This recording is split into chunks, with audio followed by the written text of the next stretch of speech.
Good evening, and I guess that would be Happy Fish and Fowl Day, also known as Thursday or quote unquote Thor's Day, which I now again call Fish and Fowl because God created the fish and fowl on the fifth day of creation. So here's Proverbs 8. Doth not wisdom cry and understanding put forth her voice? She standeth in the top of high places, by the way, in the places of the paths. She crieth at the gates, at the entry of the city, at the coming in at the doors. Unto you, O men, I call, and my voice is to the sons of man. Ho, ye simple, understand wisdom, and ye fools, be ye of an understanding heart. Hear, for I will speak of excellent things, and the opening of my lips shall be right things. For my mouth shall speak truth, and wickedness is an abomination to my lips, or the abomination of my lips. All the words of my mouth are in righteousness. There is nothing froward, or in the margin wreathed. So there's nothing froward or wreathed or perverse in them. They are all plain to him that understandeth, and right to them that find knowledge.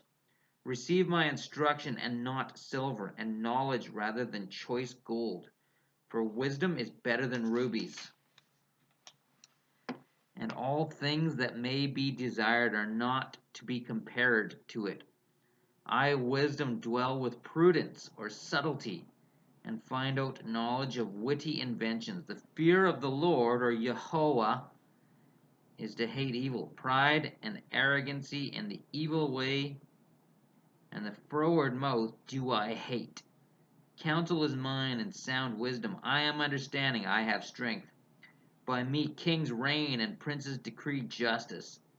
By me princes rule, and nobles, even all the judges of the earth. I love them that love me, and those that seek me early shall find me. Riches and honor are with me, yea, durable riches and righteousness. My fruit is better than gold, yea, than fine gold, and my revenue than choice silver. I lead in the way of righteousness, in the midst of the paths of judgment, that I may cause those that love me to inherit substance, and I will fill their treasures. The Lord, or Yahweh, possessed me in the beginning of his way, before his works of old. I was set up from everlasting, from the beginning, or ever the earth was. When there were no depths, I was brought forth. When there were no fountains abounding with water.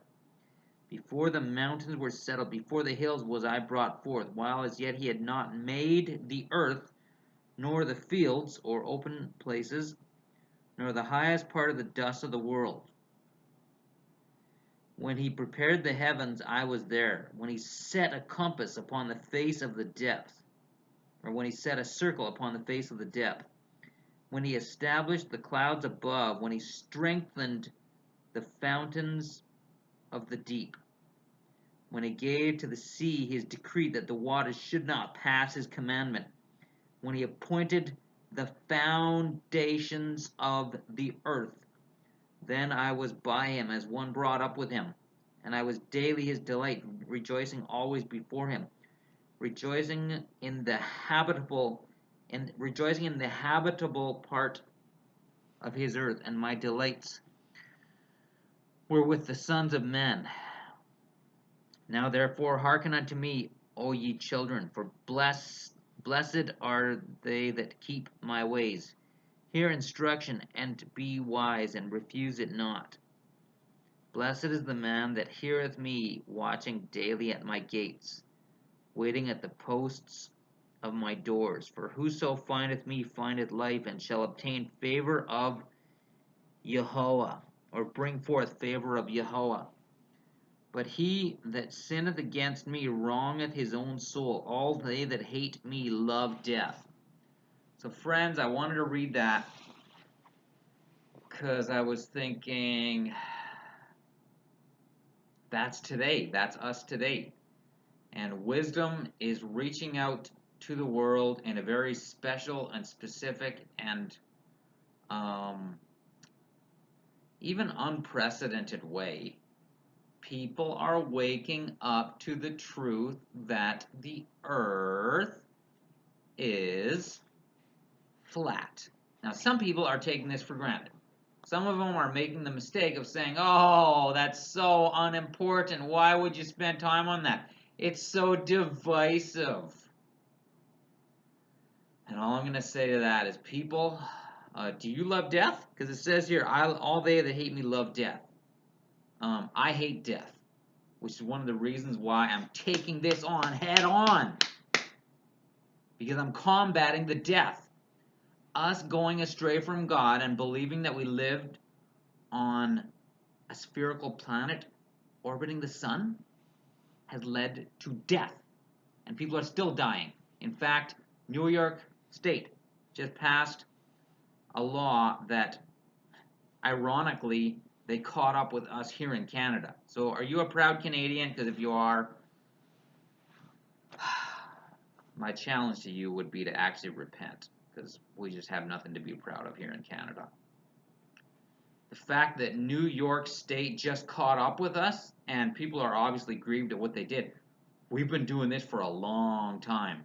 We've been having preborn infant sacrifice, which I also call son and daughter sacrifice, which I also call a woman's silly right to choose, right up till the time of birth, I believe since 1988.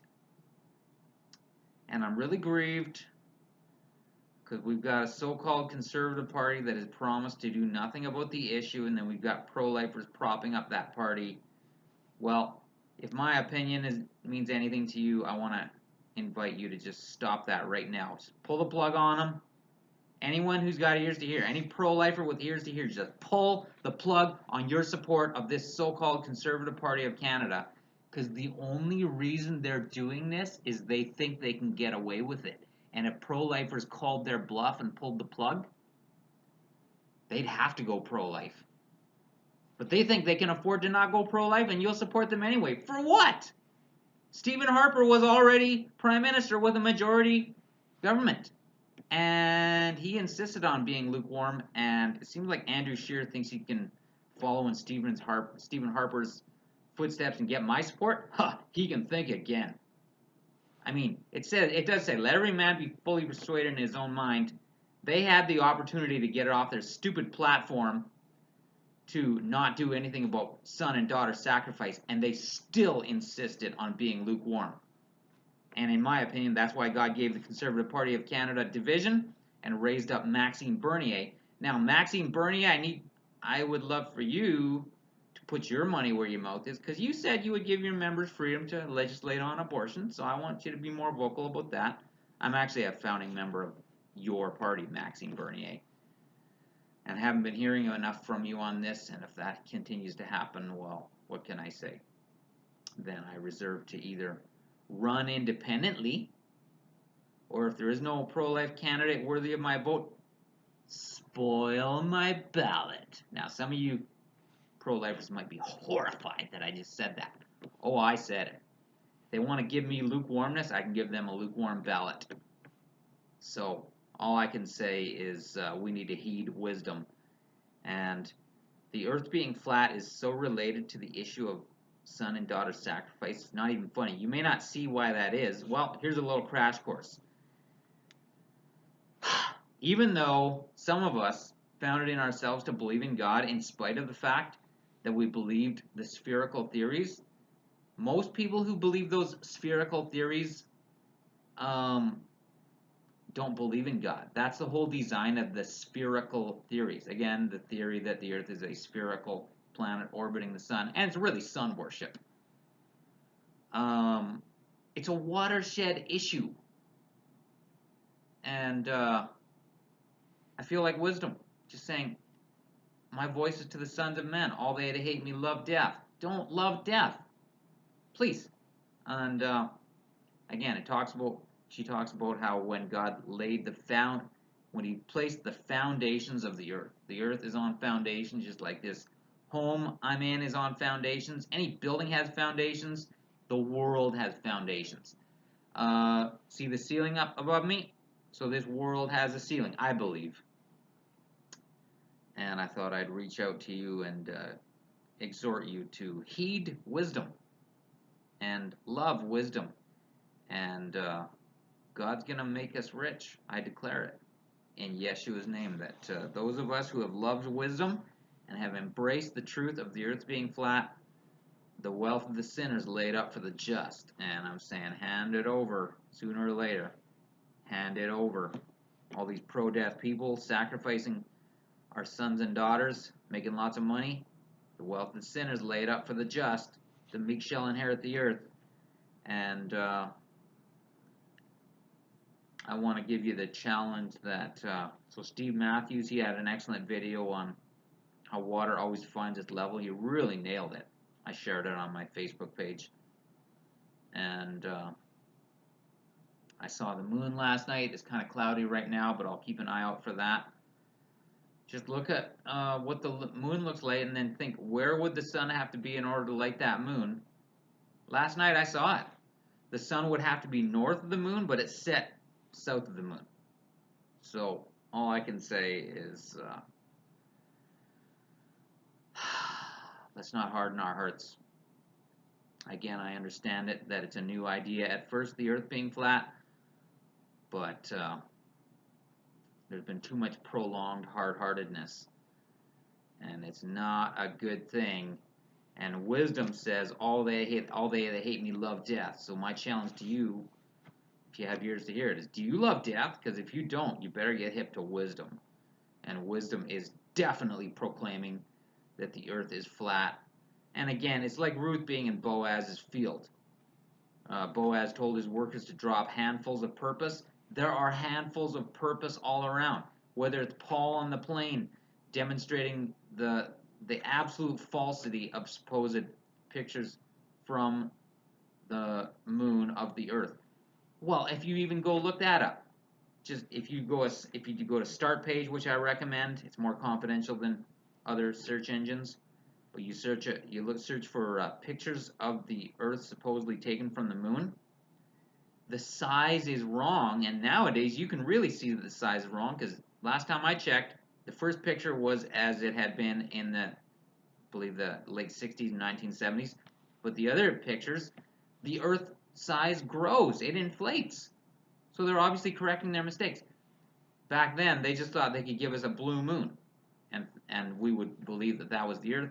They forgot to factor in the fact that they told us to believe that the earth's diameter is 4 times larger than the moon. That would make the earth 64 times bigger than the moon, because of course we're supposedly talking spheres, right?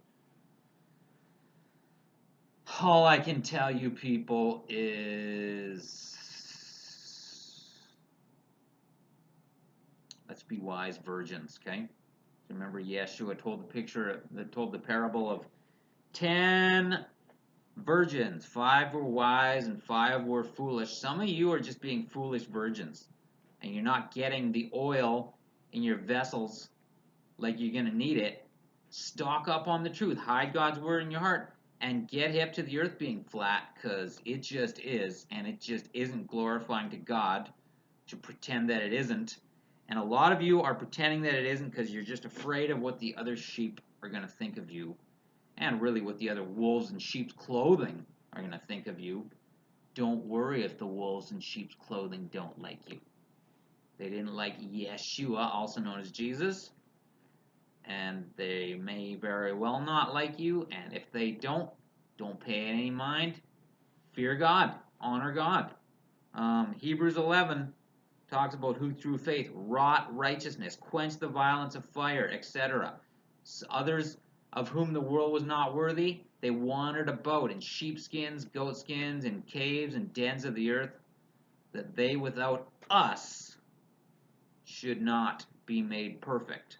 So, as I've said in a prior video, I believe that we should be perfect. Men in particular, women should be virtuous. Let's be overcomers and overcome him by the blood of the Lamb, by the word of their testimony, word of our testimony, and love not our lives unto the death.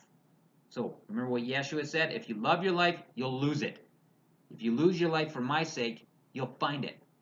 And I want to say, Some of you flat earthers, you don't even believe in Yeshua, but you still lost your life for the truth about his earth, and you got that part right. And I also want to say, it's a sobering thought for me to even just say this out loud, but I am going to say it. Hey, look, he either existed or he didn't. Yeshua HaMashiach, according to certain even prominent flat earthers, he didn't even exist. Well, if he didn't exist, I pray that God will reveal that even to me. If there's any reason I do believe he exists, though, it's I remember what I read in the Bible. 4 Gospels. Some people don't like the way they don't completely agree with each other, but according to the book, The Case for Christ, whom I now call Mashiach, but yeah, The Case for Christ, one part of that book talks about how when you have witness testimony, if they're all saying exactly the same thing, then you know they're just copying each other. So it's actually a sign of veracity when there's some disagreement among the various witnesses. And what you're looking for is about 40% agreement amongst all the witnesses. And this one guy was commenting, and that's about what you get with the 4 Gospels, 40% agreement. So for whatever that's worth, and I just read about Yeshua, and I think about what he went through, and that's what we're going through, and what can I say?